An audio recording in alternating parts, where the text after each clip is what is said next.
Well, what's up guys, this is Daniel from Arms Family Homestead, and it's super bright, super hot, but we're going to power through it and get a video made. So, here's the thing.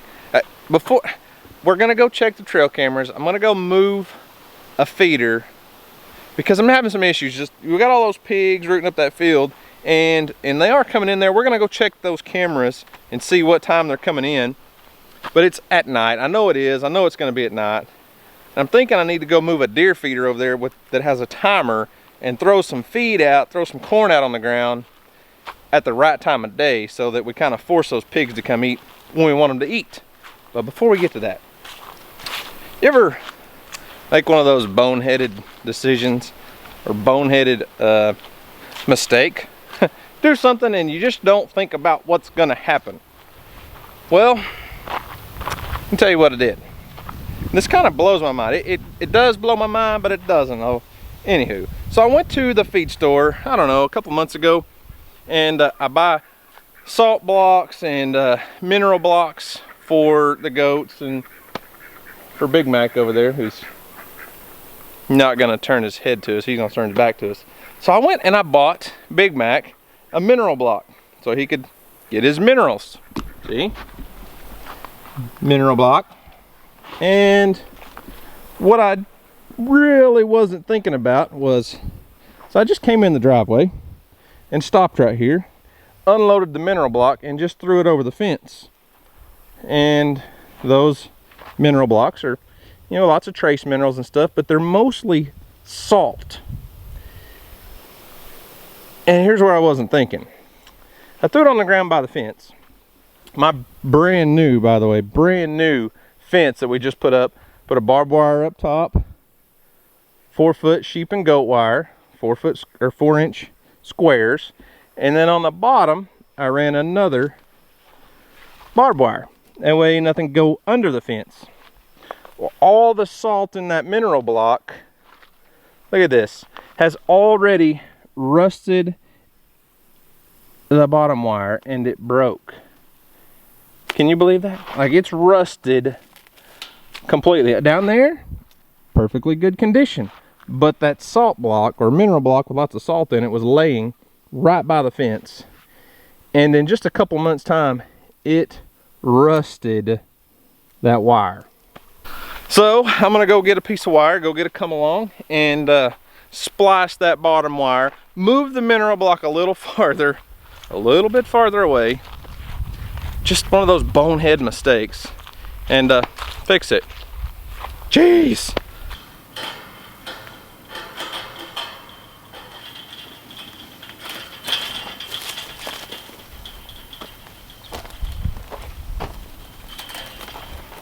See there? Perfectly good wire. Slide on down just a little ways. It starts getting a little more rusted, a little more rusted. And man, I mean, this stuff, of course, you know what salt does to a vehicle when you live in the north. In a northern state where you get actual snow, salt will destroy a vehicle. Well, the salt in that mineral block destroyed this wire in just a couple months. Back when I was building all this fence, I posted a video, and I'll leave a link to that video over here in an iCard and down in the description box if I can find it, on how to splice barbed wire the proper way. And most people just take it, bend it over, wrap it around itself and make a loop, and then do the same on the other end and just hook those two loops together. And that's not the best way, so I'll just demonstrate again real quick. We're going to untwist these two wires back about 6 inches. Do the same on the other side. Untwist. I have to pull a little slack here.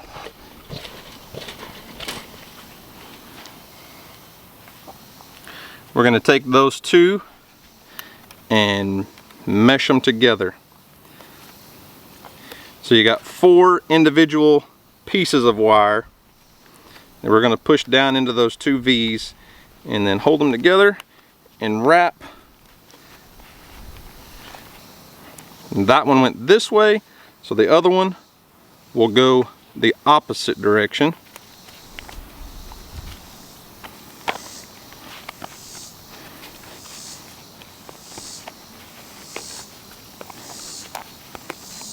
we'll do the same thing on the other side.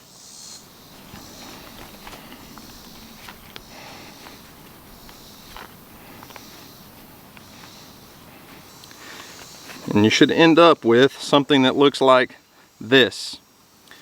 And that splice, now it's not the cleanest, not the best, but that splice right there will hold much better than if you just kink it over, because you make those two loops and then you hook those two loops together. Well, wire will bend, and when you take a wire and you bend it like this, as long as you don't put a lot of strain, a lot of pull on it, that'll be fine. But when you kink wire and you pull it super tight, because I'm going to pull this barbed wire really tight, that'll kink that wire, and that makes two weak spots. So don't do it that way, unless you just want to. Do it however you want to. If that's the way you want to do it, I guess I don't have the right to tell you how. Just showing you how I do it. And I think this is the best way.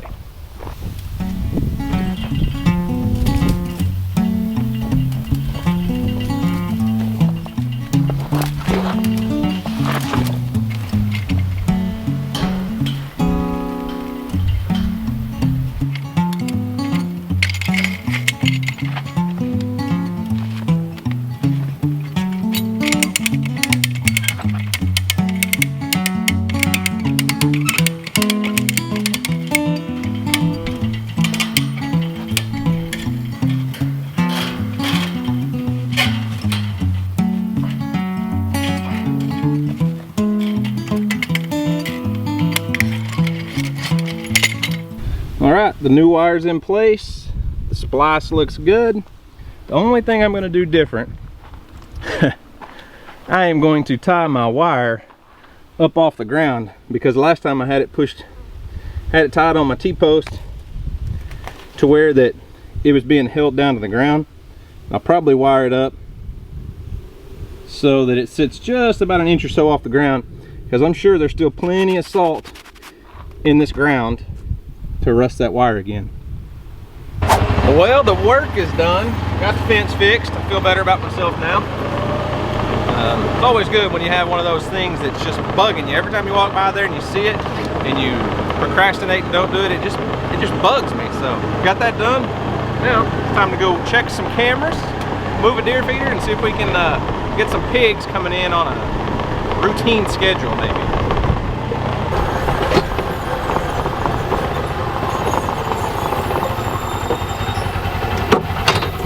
Well, there's corn on the ground. It's not always the greatest sign.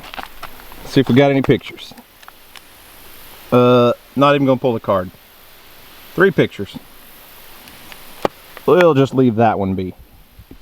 Clearly the deer haven't found this camera yet. Oh, they will. Give them time. I mean, that corn's only been on the ground, I don't know, about 3 days, something like that, 4 days. They'll find it.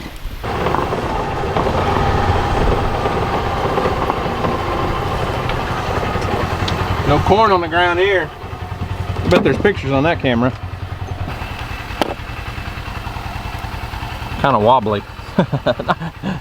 Not the most secure mount. 804 pictures. Oh my.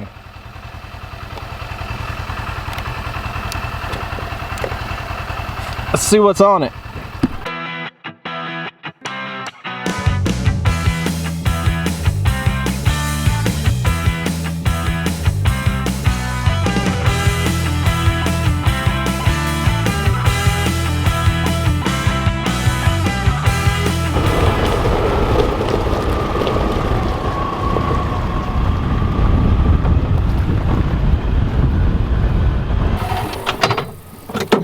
Well, all the corn's cleaned up here. Lots of fresh rooting.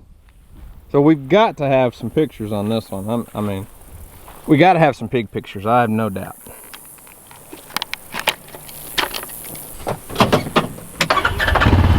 $397 pictures. Woo. We're just going to take it with us. We're going to go grab that deer feeder and set it up out in this field, and then we'll put that camera on that deer feeder, shine it towards the deer feeder, and see if we can get those pigs coming into the feeder. But let's see what's on those almost 400 pictures.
Well, this looks like as good a spot as any to set up my feeder for the pigs. There's a trail that comes out of the timber over there. Comes right under that, right through here. See their trail? You can see where all they've been rooting up out here. So we'll set that feeder right out here in the open where it's really close to the timber, where they feel safe, and then they'll come out and feed, and we can set up a spot to hunt right over there in the trees. North is behind me, south is towards the trees in front of me. Typically we either have a south wind or a north wind, so we'll be way over out of the way. Perfect spot, I think.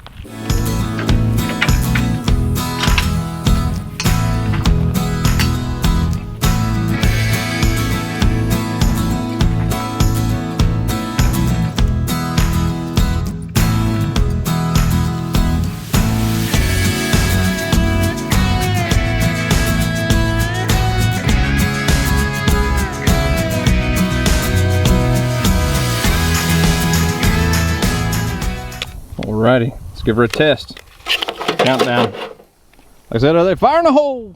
You gotta watch out, these things will get you. Oh yeah. Perfect, perfect, perfect. Gets all the corn right here on the ground. I got it set just right. This little homemade feeder has a lip under the bottom right here. So when it slings that corn, most of it falls down, where a lot of deer feeders would throw it 30 feet around. Yeah, this will be perfect for little piggy wiggy, little porky pig. All right, close that up.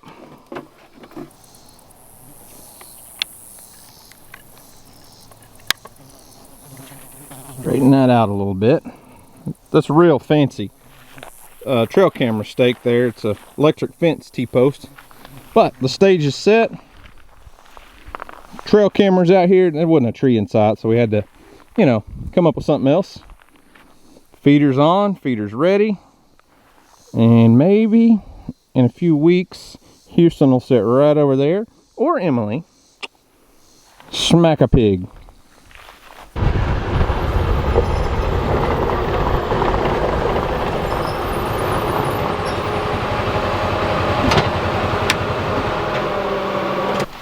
Well, folks, I guess that about wraps it up for the day. It's getting close for time for the kids to get out of school. As you can see, Weston's pickup truck is here.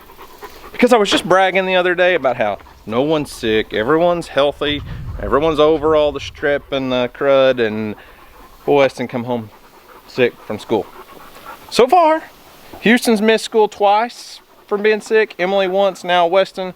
My wife's not feeling real great. I'm doing good. I'm holding in there. Pretty strong for now, but anyway, that about wraps it up for the day. And you know, I try to wrap most of my videos up. I try to end my video with like a little golden nugget of knowledge, or impart some sort of backwoods wisdom. Today I don't have anything. So we're gonna say, when it's hot and you get sweaty, go in the house and AC and cool off for a while. That's my backwoods tip of the day, because I'm hot and I'm sweaty and it doesn't feel like deer season. It doesn't feel like hunting season at all yet. But we got to prepare for it. You got to get ready for it. Got to put those trail cameras out and figure out what's out there in the woods. And in the cluttered porch with all of our stuff and remodel. We're still in the middle of our remodel. Not going to show that to you just yet, but there's been a lot of work done so far. It's looking better. And just for those of you who were concerned, the popcorn ceilings did come out because we weren't sure if we were going to do that. But anywho, guys, that's all I've got for today. I'm hot, I'm sweaty, I'm gonna go cool off. So guys, thanks for watching. Hope you enjoyed it. Y'all have a great day, and as always, we'll see you on the next video.